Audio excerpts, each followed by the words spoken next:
Are you having trouble improvising on guitar? Like when you're jamming with people or when you're just jamming with a backing track, trying to just literally do anything, does your mind come a blank? Are you just like, what do I even do? How do I use scales? How the hell does improvisation even work? What am I doing? What am I supposed to be thinking about? Worry not, my friend. I am here for you. My name is Avi. Welcome to my channel, Just Right Music, where I teach you everything you need to know about playing rock and metal guitar, about film and composition, and fun gear stuff. This is what I do. I'm here for you. So, what's going on with improvisation? What's the deal? Literally everybody, even some teachers out there, even some people at the highest levels of the freaking music industry, they don't know what to tell you about it. They don't have an explanation for you. They just do it. And that's actually more helpful than you might think. Why? When we're improvising, especially if there's a backing track, we usually see some kind of big old screen. It'll have the key, it'll have the chords, maybe it'll have a diagram of the fretboard telling you all of the notes that you can hit. And oh my God, it tells you all the things. You think it would be so helpful. It's giving you all this information. All of these YouTube backing tracks, they have the best intentions at heart, but they're actually hurting you in this regard. All the things that we are seeing on the screen there, that may seem like really fantastic, relevant information, but it's hurting you because all of those things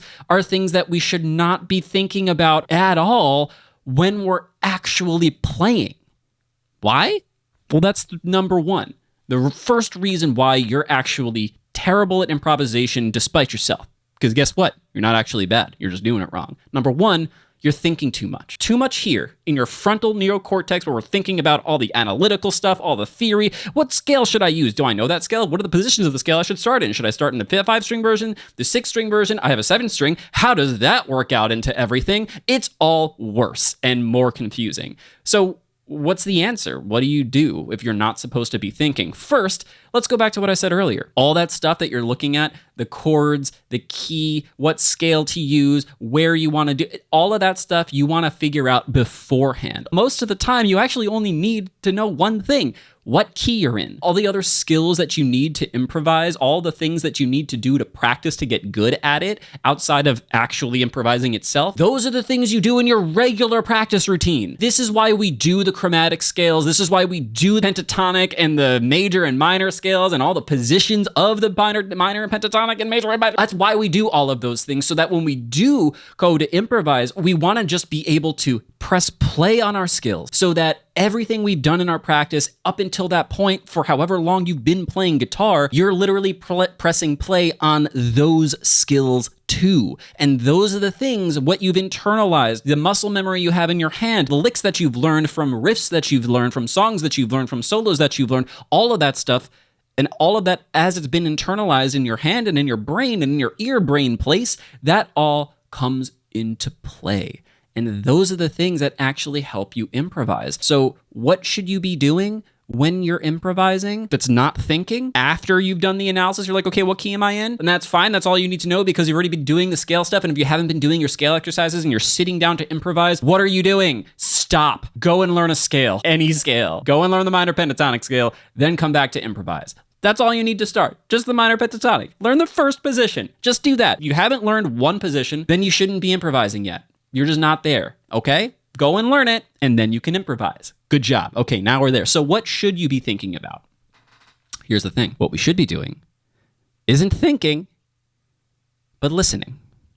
We should be listening to a couple of things. One, we want to listen to our inner ear. Our inner ear is where all of the musical ideas come from. When you feel like you're hearing something and you know it, you really know what something sounds like, you know it in your inner ear. If a song gets stuck in your head and it's just jumping around in there, that's your inner ear. So we want to be listening to the musical ideas that our ear is trying to tell us in conjunction, this is multitasking, this is why this is so hard, while also listening to the backing track or the people we're jamming with. That now creates a new conversation between our ear and our fingers on what they're able to do, what things sound like, what type of things your fingers like to do / your ear likes to hear and likes to write. You see how all of this is just one gigantic process that we actually need to put into motion as we press play rather than trying to figure out what note to play over what chord as that chord is happening. By the time you figure out what note to play, the next chord is coming and then you need to do the whole thing all over again. And that's why you are constantly behind when you're improvising. That's why. Because you're thinking, you're analyzing when you should be listening.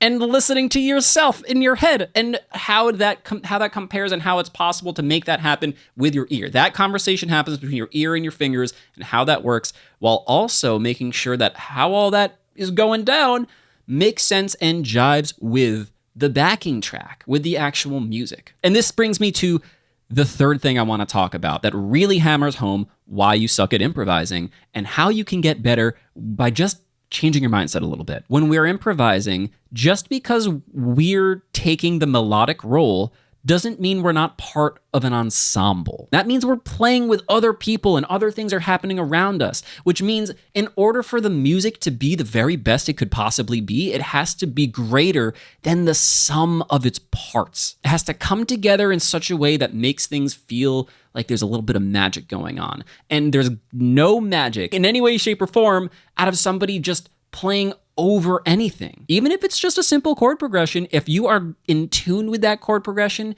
and you can create a feel and a narrative that works with it, that isn't just constantly adjusting to the chord and then the next chord and then the next chord, and you basically have 15,000 suspensions because, mistake tones, which are great, by the way. Don't get me wrong, mistake tones are the best, but that's the whole thing. We're not actually playing or trying to play or as if we are part of it, an ensemble. We're trying to play as if we're trying to find the right answer as opposed to being creative. It's not about analysis. It's not about finding the right chord tones. It's not about even dancing between the chord tones and playing connect the dots. That can be very helpful in the moment sometimes, but if you're stuck in that kind of thinking, you're still doing it wrong because that's actually not going to get us interesting musical ideas that come out.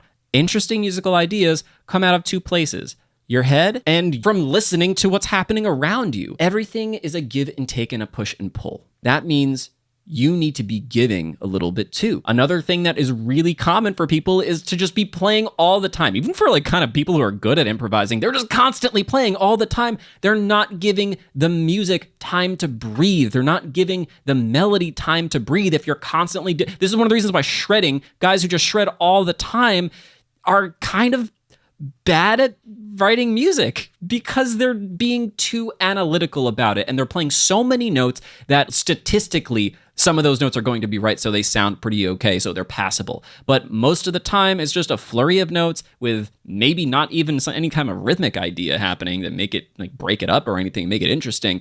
It's just a flurry. It's just all speed, all technique. There's a difference between real virtuosity and just speed and being able to play technically. Those are different things. Real virtuosos, they are able to bring in articulations. They are able to bring in other musical components that make music feel musical. It's not all about learning scales, not all about learning positions and playing as fast as possible, even though that is sometimes how it appears. So those are a few reasons why you might be struggling when you're improvising or when you're trying to improvise.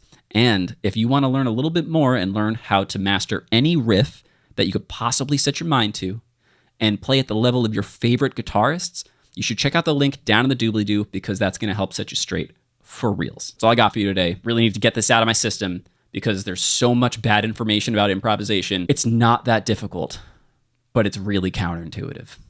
All right. See you next time. Peace out. I'm Avi. Don't forget to be awesome.